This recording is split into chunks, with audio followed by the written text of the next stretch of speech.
Good morning, Bitcoin. My name is Thomas Hunt, and this is Proof of Work. Proof of Work is a show about the people behind Bitcoin, what they do, and how they got here. Our guest today is David Silva. Welcome to the show, David. Thank you.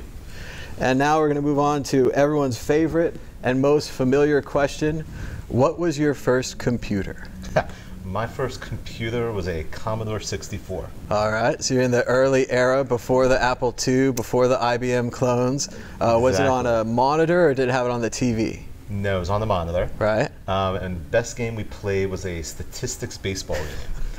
It was like, there was like an accompanying real board game too, but you can do like baseball statistics. It was all just verbiage, but it was the best. That's hilarious. I used to play a baseball simulator on the Apple II, and it had all the like 1955 Brooklyn Dodgers, and you'd go through the lineup and you'd just do like 1 for hit, 2 for bunt, something like that. Exactly. And it was just all statistics, and yeah, I learned a whole bunch of old baseball players' names from that. It's been really valuable. It has been. That's how I learned my old baseball players, and in college when I learned NHL 94, if you didn't play hockey in 1994, I have no idea who you are. That's right. It was a big time back on the Genesis and everything. Yeah.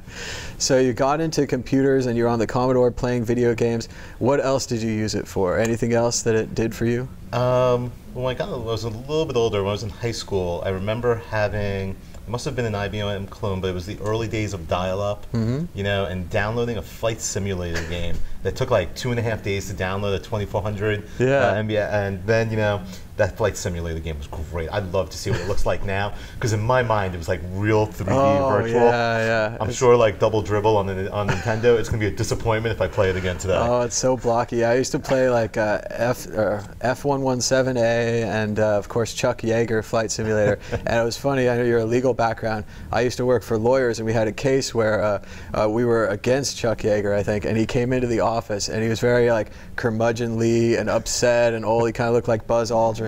But in a little way, I kind of got to meet Chuck Yeager, who was the broke the speed of sound and had the video game and everything. So yeah, it's that's really pretty cool. No, I remember those early games were great. Playing games with I've got a 6-year-old now, and playing games with him, the difference is amazing.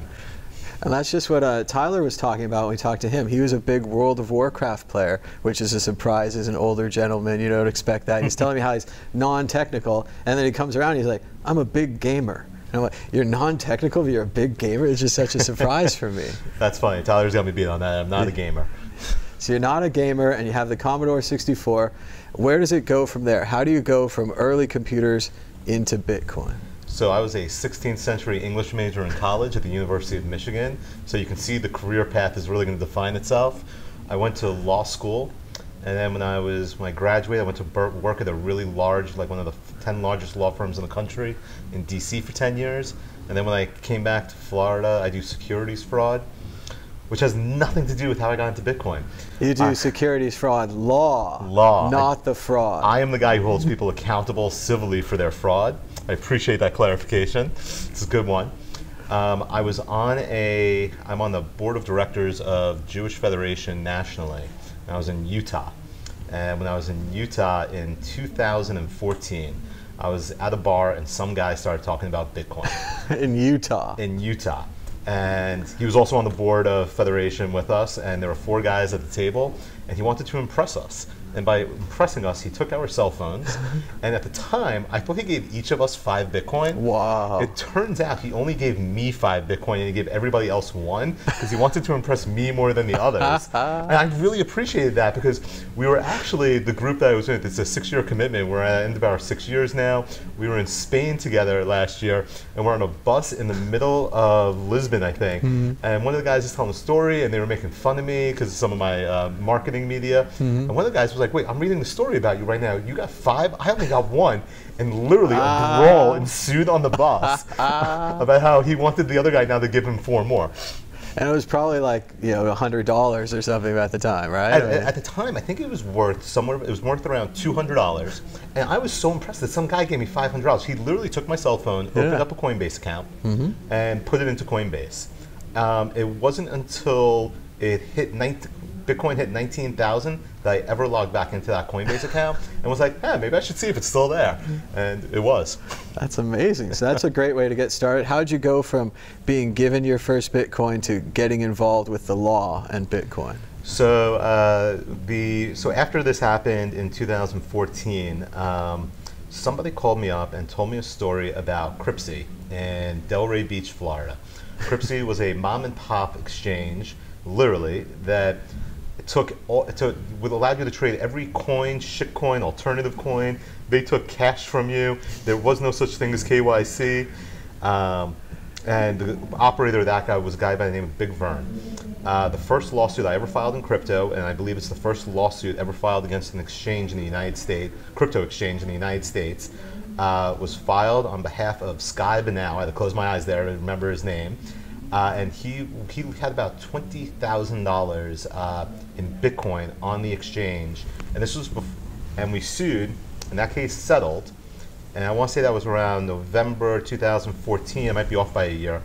And then January, I took a lot of press out on that. I got like, CoinDesk, you guys. Mad Bitcoin. Mad Bitcoin. There's a video of him talking about Silver Law Group and the SKYPE lawsuit. That's it. If you Google my name, that's literally like one of the first videos. Until I started getting a little more famous and going on TV all the time, that video was the first one that popped up. Nice. Thankfully now my CNBC stuff and Fat David actually appears now, so you can see me also. So we filed the lawsuit, we settled the case, he stopped allowing withdrawals. This is going to sound familiar. This happens on, questionable exchanges. It's happening today on a questionable exchange. All of a sudden you have withdrawal problems. We filed the next lawsuit January 15th. He ran off to China on January 16th with 8.5 million in Bitcoin at the time. I actually believe I have the largest outstanding judgment, a court, and Trace Myers was just talking about this on stage. I have a federal court order that says the 11,000 missing Bitcoin, which we have in the wallets, belong to my firm as part of the class action. But as everyone who's watching this knows, because if you're watching this, you appreciate the difference between public and private keys. Without the private keys, those 11 million Bitcoin aren't worth all that much. So when people talk about market capitalization, how much Bitcoin is actually available to everybody, for me personally, I can tell you right now, 11 million of them, 11 million, I'm sorry, 11,000, 11 million was a little much, 11,000 Bitcoin, just to clarify on that, are on the chain but off the market. Well, and it's really good they gave you the 11,000 in the judgment, not the 8.5 million in value, because he could easily pay that back now and still hold some of the Bitcoin if it was just a dollar value. Well, we did get the dollar value back also. And he's still in China because, I'm just going to say, wink, wink, I think the police, and there might be a sealed grand jury indictment against him if he tries coming back into the country. Well, I'd also heard that the code from the SKYPE website had showed up in China, and there was some kind of other very similar looking website doing similar things, but that was very early in the thing. Byte99, I think was called. Might have been, yes, it did. He showed up, identical code, identical website. He had, I took his house. So he had a gorgeous house in Boca Raton, Florida. I thought in Florida you get to keep the house. Isn't it a homestead or something like that? I thought that was the whole plan. I love that people know this. This is actually like a great story. And if you're going to be a criminal, make sure you're a smart criminal. So he owned a house for $300,000. He steals the money from the exchange, buys the new house for like 1.2 in cash, and then furnishes it. In his divorce proceedings, it happened so quickly. In order to take a homestead and change a homestead, it takes a year. You can't just instantaneously change your homestead. So his $300,000 house was homesteaded, his 1.5 was collectible. I took his 1.5 house. So got a lucky break on that one. Well, it was interesting at the time because everyone was kind of saying that SKYPE was safe because they were in Florida. And they're like, oh, it's a U.S. exchange. And, Mt. Gox stole your money, but they're in Japan, and you couldn't sue them, and you don't speak Japanese, all these problems. Whereas it was like, Florida, I'll just go get my money. But it didn't work out that way, did it? Well, there were two guys that literally showed up at his office with like video cameras, and they were like, we want to ask you these questions. And he actually went on the offensive. He hired a really high-priced defense law firm for the first lawsuit, and they were like, he's legitimate. And his business partner, who actually settled his case, I can't remember his name, but we settled against him. He had an early investor. He had one angel investor who gave a couple $100,000. And he came in, he said to us, he's a man of God, he's a family man. He would never steal this money.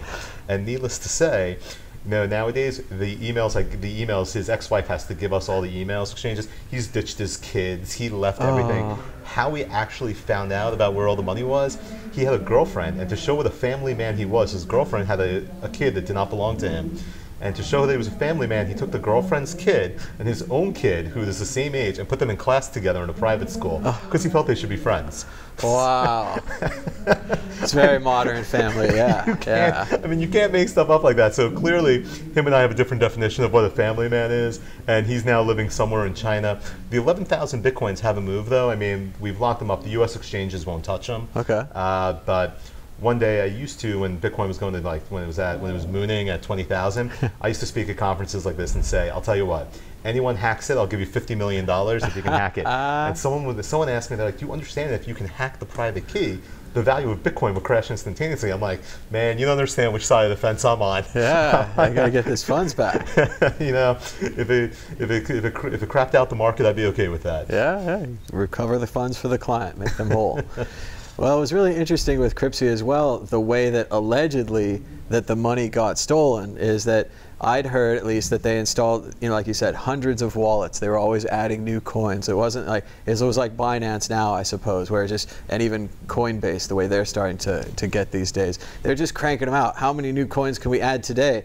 And I heard, at least from the outside, that they added a Lucky 7 coin, and that the wallet code for Lucky 7 coin was some kind of Trojan horse, and it took over their computer, and pretty soon you could withdraw all the money, which it did.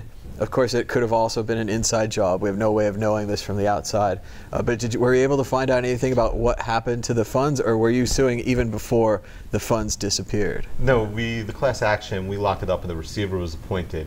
I think that's Vernon's version of what happened. Sure, blame Lucky 7. Unfortunately, so I have one of the big cases I have nowadays is the class action against Coinbase for laundering the Cryptsy funds. Unfortunately, you can watch the money movement from Vernon directly into Coinbase and laundered. So what he had was a fancy website that didn't actually function for what you saw. It looked like you were trading on an E-Trade account, but it turns out he was just taking all the money and running off with it.